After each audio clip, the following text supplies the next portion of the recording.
Se trata de nuestra libertad. Se trata de nuestra prosperidad. Se trata de nuestra independencia. Y en ese famoso despacho oval, cuando se cerraron las puertas, la conversación, según este marco, no giraba en torno a si Europa podía sostenerse, sino en torno a qué pasaría si Estados Unidos retiraba el escudo. El cálculo era frío: si Washington se va, Europa cae. Alemania se paraliza, Francia se queda sin voz, Europa del Este corre a pedir auxilio antes de ser aplastada bajo orugas rusas. Donald Trump y su círculo creían que tenían todas las cartas. Creían que podían apretar, amenazar, condicionar, y que Bruselas obedecería. Pero aquí viene el detalle que lo cambia todo: Europa no es tan indefensa como algunos en Washington se han acostumbrado a imaginar. Y si hay algo que en política internacional nunca conviene hacer, es confundir dependencia con incapacidad. Porque dependencia es hábito. Incapacidad es límite. Y los hábitos, cuando el miedo se vuelve existencial, se rompen. En los pasillos de la prensa estadounidense, entre líneas, se filtra una idea que hace unos años habría sonado a ciencia ficción: una fuerza europea de respuesta urgente, del orden de 100.000 efectivos, con mando propio, cadena de comando propia, estructura propia, y, lo más provocador, con capacidad de actuar incluso cuando Washington no quiera. Imagínalo: mientras se discute la muerte cerebral de la OTAN, la Unión Europea tantea la posibilidad de moverse como un actor militar independiente. No para desfilar. No para hacer titulares. Para disuadir y, si hace falta, pelear. Y el contexto empuja. Por un lado, Rusia, con misiles, amenazas nucleares y una presión constante en el flanco norte y este. Por el otro, una tensión creciente con Estados Unidos por Groenlandia, que ya no parece un asunto menor o simbólico, sino un choque serio de intereses estratégicos en el Ártico. Europa no quiere quedar atrapada entre dos gigantes. Y cuando un bloque siente que lo van a exprimir por ambos lados, o se parte, o se endurece. La pregunta real, entonces, no es si Europa quiere autonomía. La pregunta es si Europa tiene elección. Y si la idea de una fuerza de 100.000 soldados empieza a circular con seriedad, es porque en Bruselas, Berlín y París hay gente que ya está actuando como si la elección se hubiera acabado. Ahora, pongamos orden, porque aquí hay tres capas mezcladas: la militar, la industrial y la política. Y las tres importan. Primero, la capa militar. Durante semanas, en medios, en círculos de defensa, en filtraciones y rumores, aparece un hilo conductor: Estados Unidos podría reducir su presencia militar en Europa de forma significativa. No hablamos de una rotación rutinaria. Hablamos de tocar la columna vertebral del sistema de seguridad transatlántico construido desde 1945. El mensaje de América primero deja de ser un eslogan y se convierte en doctrina: Europa debe sostenerse sola. Lo que antes era amenaza para negociar, se vuelve estrategia. ¿Por qué ahora? Aquí entra Groenlandia, el tablero del Ártico, el control de rutas, la competencia con China y Rusia, y el acceso a recursos críticos. Washington no mira esa isla como paisaje, la mira como fortaleza. Y cuando una fortaleza se vuelve prioridad, la diplomacia con aliados se enfría. Si el objetivo es asegurar una posición estratégica, el costo político pasa a segundo plano. Desde la perspectiva europea, eso suena a una alarma. Si Estados Unidos puede presionar tan agresivamente sobre un territorio danés, y por extensión europeo, entonces la idea de aliado confiable se llena de grietas. Y aquí aparece el punto de ruptura psicológico. Europa empieza a pensar algo que durante décadas evitó pensar en voz alta: Estados Unidos no está obligado a salvarnos. Y quizá, en un momento crítico, no lo hará. Esa frase, cuando se instala, cambia todo. Porque la estrategia no se construye sobre promesas, se construye sobre probabilidades. Segundo, la capa rusa. En este guión, Rusia lee el vacío. Y donde hay vacío, hay oportunidad. Si percibe que el paraguas estadounidense se adelgaza, Moscú puede subir el volumen.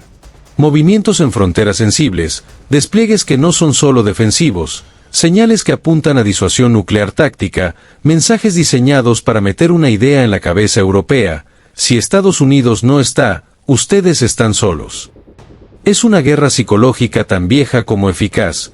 No tienes que disparar para ganar terreno, basta con sembrar la duda sobre si el otro se atreverá a resistir. Y aquí aparece el gran dilema europeo. Si Europa responde con una fuerza propia, Rusia lo interpretará como preparación ofensiva. Si Europa no responde, Rusia lo interpretará como debilidad. Es la trampa clásica. Y es exactamente ahí donde nace la idea de un ejército europeo real, no como capricho ideológico, sino como herramienta para salir de la trampa. Tercero, la capa industrial. Esta es la parte que muchos subestiman y que, sin embargo, decide guerras. Europa no solo tiene población y territorio, tiene industria. Y si el continente entra en modo economía de guerra, el resultado es una máquina que, aunque lenta al inicio, puede volverse gigantesca. Cuando empresas civiles empiezan a producir componentes militares, cuando las cadenas de suministro se reordenan para munición, blindaje, electrónica, drones, repuestos, mantenimiento, logística, ya no hablamos de política, hablamos de capacidad sostenida. Y la capacidad sostenida es lo que separa a un bloque que anuncia de un bloque que impone. Aquí es donde la jugada de Europa sería doble. Por un lado, crear músculo militar. Por el otro, reducir dependencia tecnológica y armamentística de Estados Unidos. Porque si el mensaje de Washington es "si no pueden", la respuesta europea lógica es "entonces construiremos un sistema donde sí podamos". Eso significa acelerar proyectos propios, defensa aérea, misiles, satélites, ciberdefensa, aviones de nueva generación, munición en masa, producción de drones, resiliencia energética, stockpiles reales, no simbólicos. Y sí, eso también significa dinero. Mucho dinero. Y ahí entra el conflicto interno. Convencer a 27 países de gastar como bloque, pensar como bloque y asumir riesgos como bloque. ¿Puede Europa unir intereses de 27 estados y operar como un solo puño? Esa es la pregunta incómoda, la que nadie puede esquivar sin mentirse. Europa es fuerte, pero fragmentada. Tiene recursos, sí, pero también tiene una burocracia que convierte cada decisión en un laberinto. Tiene tecnología, sí, pero arrastra una lentitud institucional que, en guerra, o incluso en preguerra, se paga con sangre, con territorio o con miedo. Y esa lentitud no es un defecto abstracto, es la diferencia entre reaccionar en días o reaccionar en meses, es la diferencia entre anticipar una crisis o improvisar cuando ya estalló, es la diferencia entre disuadir a un adversario o invitarlo a probar suerte. Porque el problema de Europa no es solo capacidad, es coordinación bajo presión. Y la coordinación bajo presión no se decreta, se entrena, se financia, se disciplina y, sobre todo, se prioriza. Y aquí viene el punto duro. Priorizar implica renunciar, implica escoger que se financia y que se posterga, que se protege y que se sacrifica, que se integra y que se deja a medias. Y Europa, durante décadas, se acostumbró a no tener que tomar decisiones así de brutales.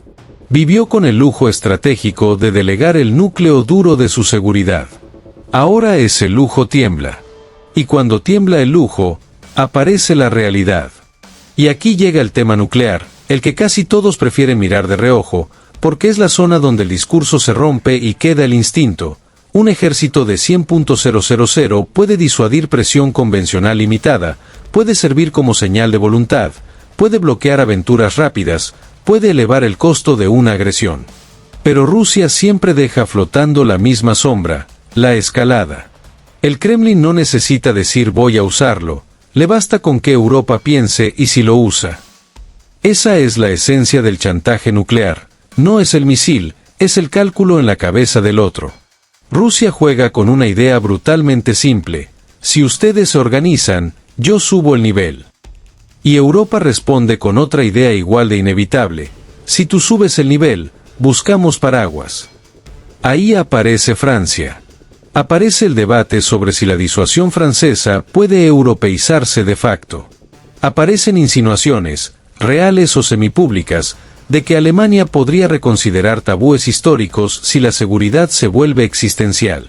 Y aunque esas conversaciones no cristalicen mañana, el solo hecho de que sabrán cambia el tablero, porque lo nuclear no es solo arsenal, es psicología estratégica, es percepción de riesgo, es credibilidad, es crees que yo haría lo que digo, y crees que tú aguantarías lo que yo amenazo.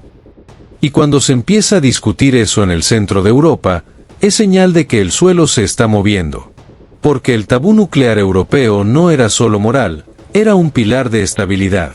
Si ese pilar se agrieta, es porque la gente que manda ya está pensando en escenarios que antes eran impensables. Ahora sumemos el factor que muchos olvidan o tratan como nota al pie: China. A China le conviene una grieta entre Estados Unidos y Europa. Le conviene porque debilita un frente occidental coordinado. Le conviene porque abre espacio económico, tecnológico y político. Le conviene porque obliga a Europa a mirar alternativas cuando siente que Washington la presiona. Y si Washington presiona con dureza, Pekín puede aparecer con la sonrisa fría del pragmatismo: hagan negocios con nosotros.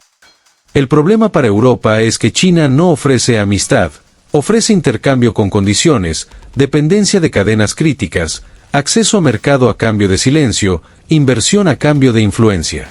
Europa queda entonces atrapada entre tres fuerzas: la presión militar estadounidense y su imprevisibilidad política, la tentación económica china y su dependencia estructural, y la amenaza militar rusa y su capacidad de intimidación. Si Europa quiere dejar de ser campo de juego, necesita convertirse en jugador. Y para ser jugador necesita dos cosas que no se improvisan: fuerza propia y unidad operativa. Sin esas dos, Europa no es un actor soberano, es un tablero donde otros mueven piezas. Esto nos lleva a la pregunta que de verdad importa: ¿quién corre el mayor riesgo con esta dinámica? Porque aquí hay un error de lectura frecuente: creer que el riesgo es solo europeo. No. El riesgo también es estadounidense. Trump cree que al amenazar con retirarse puede obligar a Europa a comprar más armas estadounidenses y obedecer más. Pero esa amenaza tiene un riesgo enorme: despertar un gigante que llevaba décadas anestesiado. Si Europa decide producir más por su cuenta, integrar más por su cuenta y comprar menos fuera, el golpe no es solo geopolítico, es industrial. Son miles de millones para la industria armamentística estadounidense. Es perder influencia. Es perder el pilar europeo del orden global que Washington lideró durante generaciones. Y es, además, crear un competidor estratégico a medio plazo, una Europa con industria militar acelerada, con doctrinas propias, con autonomía tecnológica, con capacidad de operar sin pedir permiso. Eso para Estados Unidos es una contradicción. Quiere que Europa sea fuerte contra Rusia, pero no tan fuerte como para independizarse de la tutela. Ese equilibrio es inestable. Y los equilibrios inestables, en geopolítica, terminan rompiéndose. Europa, por su parte, enfrenta un precio interno que muchos subestiman: abandonar la comodidad estratégica. Pasar de vivimos bajo paraguas a apagamos el paraguas. Y eso significa recortes, reorientación presupuestaria, sacrificios políticos. Significa decirle al votante que habrá menos margen para promesas sociales fáciles, porque la seguridad cuesta. Significa explicar a ciudadanos que creyeron que la era de la guerra había terminado, que la era de la guerra vuelve a tocar la puerta. Significa casco otra vez, pero no como metáfora romántica: casco, entrenamiento, movilización industrial, inversión en munición, mantenimiento, reservas, defensa aérea, ciberseguridad, resiliencia energética, logística. Y esa transición es dolorosa porque choca con una cultura política acostumbrada a negociar todo y a postergar lo incómodo. La seguridad no se negocia con calendarios electorales. O la construyes, o la pagas cuando te falta. Y mientras tanto, Rusia observa. Rusia entiende algo básico: la disuasión no se basa en declaraciones, se basa en voluntad. La voluntad se mide cuando duele. Cuando hay costos. Cuando hay decisiones que quitan votos. Cuando hay protestas. Cuando hay facturas energéticas. Cuando hay miedo real. Si Europa muestra que está dispuesta a pagar el precio, Rusia lo pensará 2 veces. Si Europa muestra división y miedo, Rusia empujará. Porque el Kremlin no necesita conquistar todo para ganar, le basta con quebrar cohesión, sembrar desconfianza, desgastar gobiernos y convertir cada decisión europea en un conflicto interno. Rusia juega a fracturar. Y Europa, si quiere sobrevivir como bloque estratégico, tiene que aprender a resistir no solo ataques, sino campañas de erosión. Ahora, detalle clave, ¿dónde estaría esa fuerza de 100.000 si existiera? El punto lógico es el flanco oriental, Polonia, el Báltico, el corredor más sensible, la línea donde un error de cálculo puede escalar rápido. Pero Europa ya no vive solo el riesgo del este. Tiene un sur inestable, rutas energéticas, presencias rusas indirectas, guerra híbrida, presión migratoria instrumentalizada y una dimensión marítima donde la seguridad no se decide solo con tanques, sino con control de puertos, cables submarinos, satélites y rutas críticas. La seguridad europea ya no es un mapa plano, es una red. Y una red se rompe por puntos débiles, no por el centro fuerte. Y aquí entra el componente que decide guerras modernas más que muchas divisiones blindadas, el ciberespacio y la guerra híbrida. Rusia no solo pelea con artillería, pelea con desinformación, sabotaje, ataques a infraestructuras, manipulación electoral y presión psicológica. Y esa guerra, precisamente porque es difusa, es más peligrosa, no se anuncia, no tiene frente, no llega con tanques visibles, llega con fallos en sistemas, con miedo social, con caos administrativo, con desgaste de confianza. Un ejército europeo del siglo XXI que no tenga un escudo digital fuerte no es un ejército incompleto por una cuestión estética, es un ejército inútil frente a la forma real en que se derrumban estados modernos. Porque hoy puedes paralizar un país sin disparar un solo tiro si golpeas los nodos correctos, redes eléctricas, bancos, telecomunicaciones, sistemas de transporte, hospitales, logística, cadenas de suministro y, sobre todo, la percepción pública de que nadie controla nada. La batalla real también vive en cables de fibra, en servidores, en algoritmos, en feeds, en campañas coordinadas que no buscan convencerte de una idea mejor, sino cansarte, confundirte, dividirte, hacerte desconfiar de todo. La guerra híbrida no necesita ganar debates, necesita destruir el suelo sobre el que una sociedad decide. Si logras que la gente crea que todo es mentira, entonces cualquier decisión estatal pierde legitimidad. Y cuando la legitimidad se erosiona, la disuasión se debilita desde dentro. Por eso Europa, si quiere autonomía, necesita soberanía digital.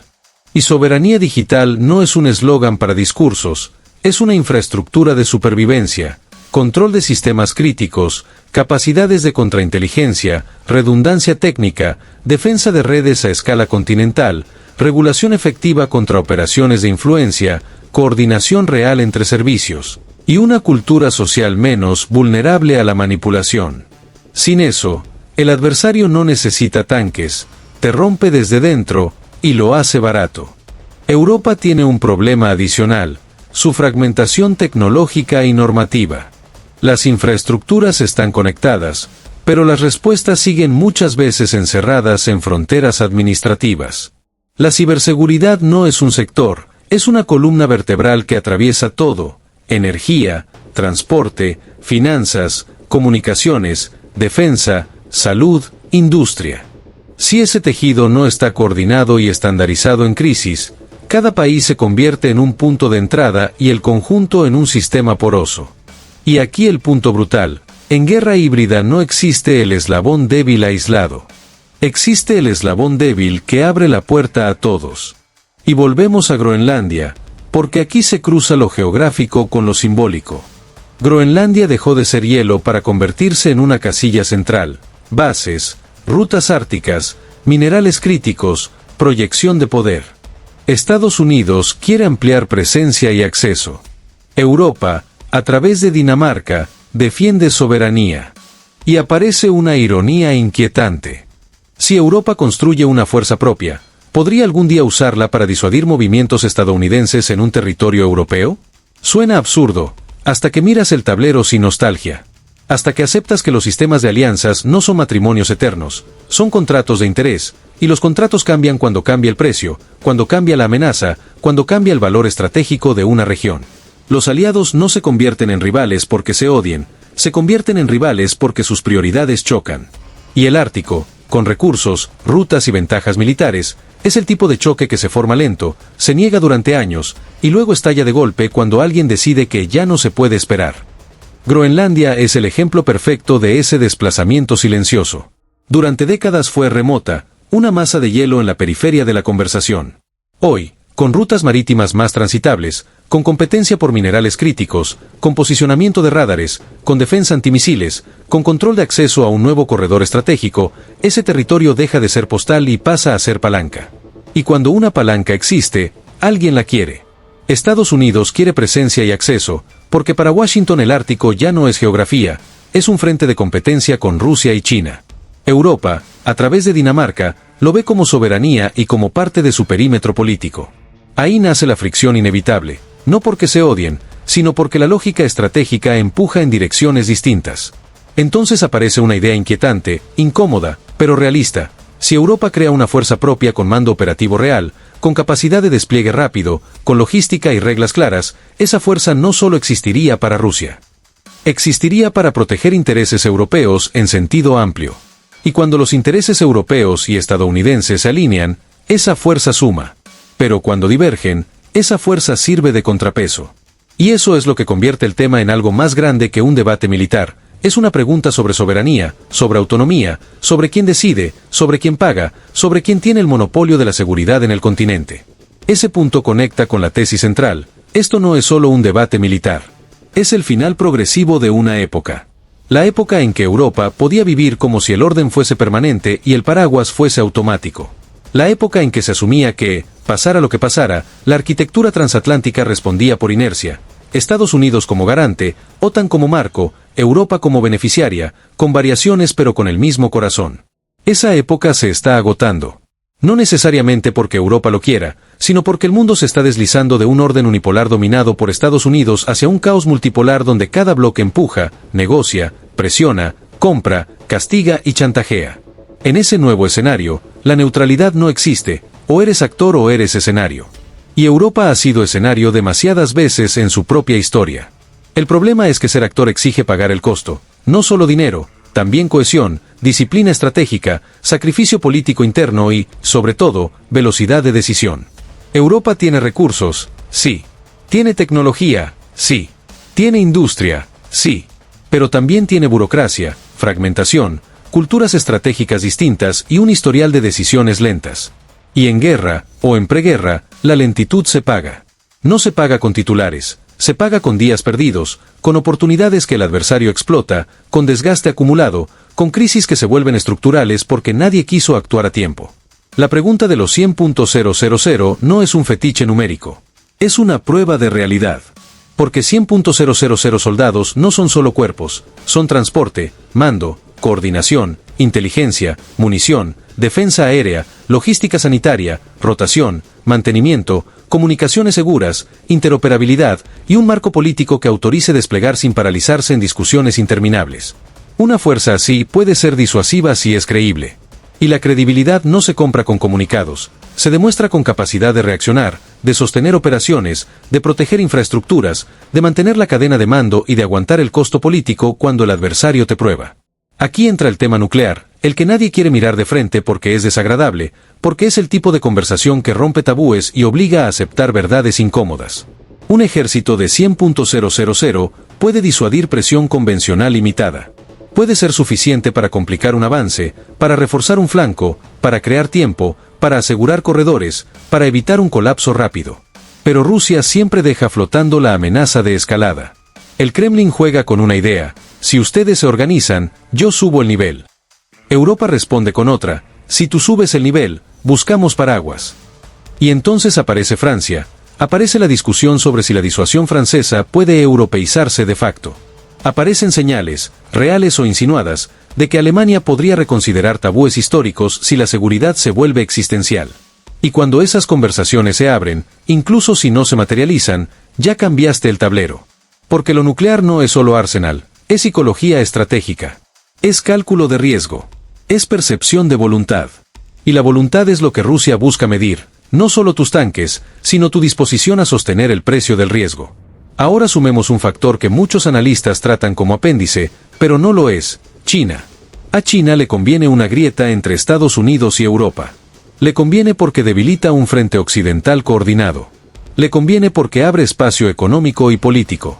Si Washington presiona a Europa con dureza, Pekín puede aparecer con la sonrisa fría del pragmatismo: hagan negocios con nosotros.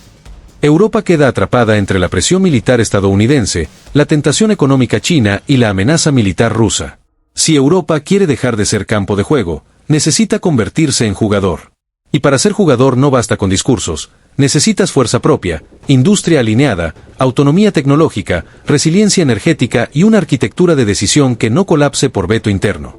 Esto nos lleva a la pregunta que de verdad importa: ¿quién corre el mayor riesgo con esta dinámica? ¿Trump o cualquier doctrina? America First puede creer que amenazar con retirarse obliga a Europa a comprar más armas estadounidenses, a obedecer más, a asumir su papel de cliente.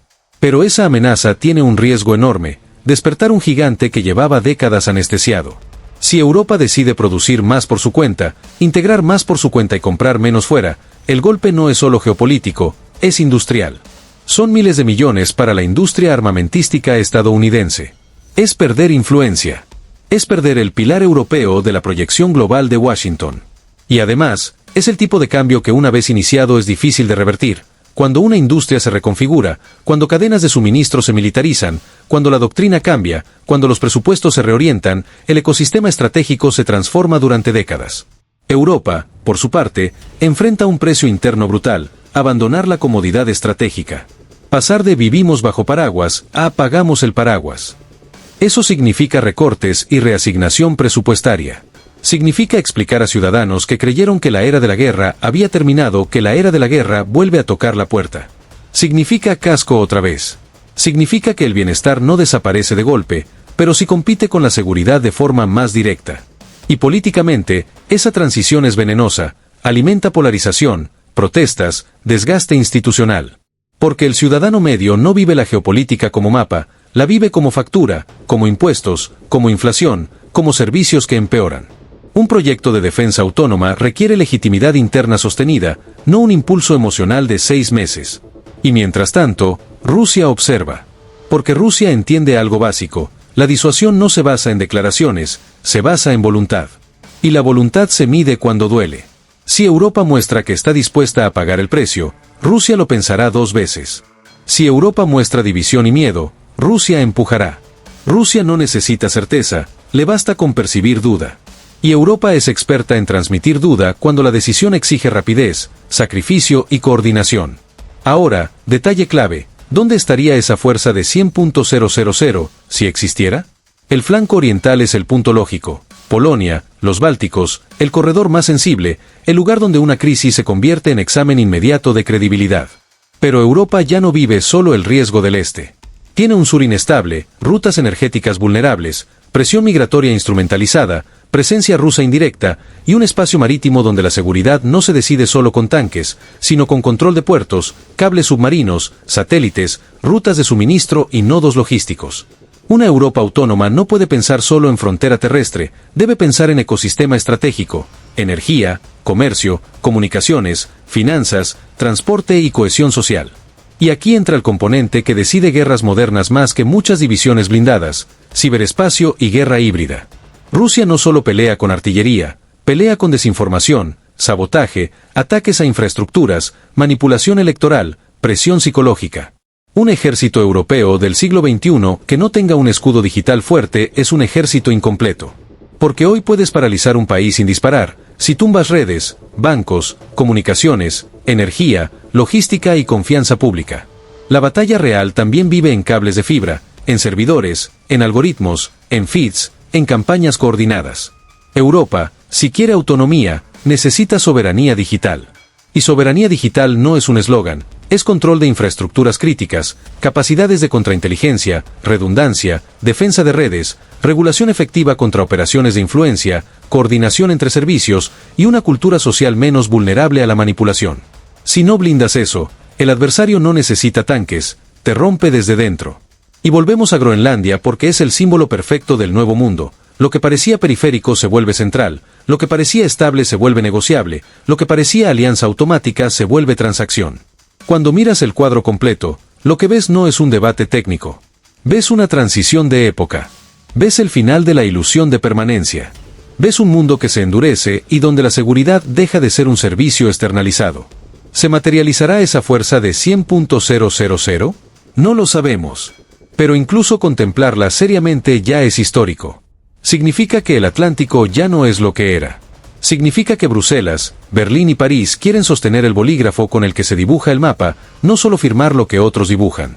Y significa que Moscú está esperando la oportunidad de volcar la mesa si percibe debilidad. La historia aún no tiene final escrito.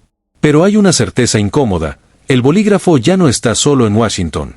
Y si Europa decide escribir su propia línea de defensa, el mundo que viene será distinto, más duro y mucho más peligroso. No porque Europa quiera guerra, sino porque Europa empieza a aceptar lo que durante años evitó aceptar. La paz no es un estado natural, es una construcción costosa. Y cuando dejas de pagar el costo, alguien te lo cobra. Ahora la pregunta queda directa, sin adornos, sin romanticismo y sin propaganda.